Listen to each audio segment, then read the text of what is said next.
তোমাৰ সুমধুৰ হৰিনাম শুনিবলৈ পাই আমি নিজকে ধন্য মানিছো। কোৱা দেৱকী,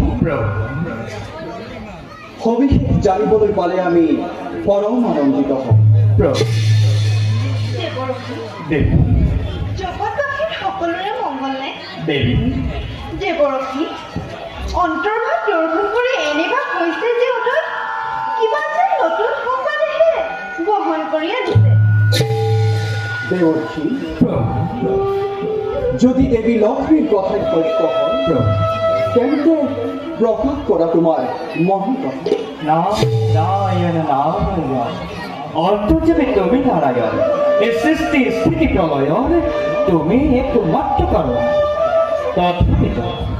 তথাপিতো নেকি নারদক সুধিছা এতিয়া সংক্ষেপতে কল্পনা প্ৰভু।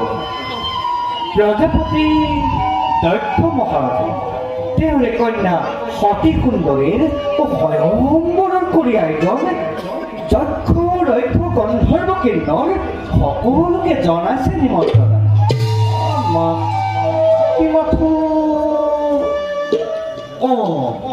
বাকী মাথো ঘটনাটো বৃহৎ মাহন। দেৱকী, তাৰলৈ নকৰিবা অলপো আক্ষেপ। সময়ত মহাদেৱ নিজেই উপস্থিত হ'ব স্বয়ম্বৰস্থলী। মহাসতী ধৰ্ম প্ৰচাৰৰ বাবে দক্ষিণীয়ে লভিছে জনক। কি মধুৰ বচন শোনালা প্ৰভু, কি মধুৰ বচন শোনালা।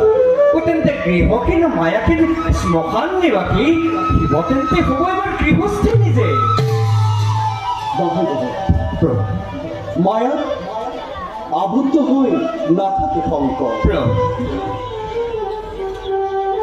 দেৱকী, দাম্ভিক দক্ষৰ যি মহাযজ্ঞৰ কৰিছে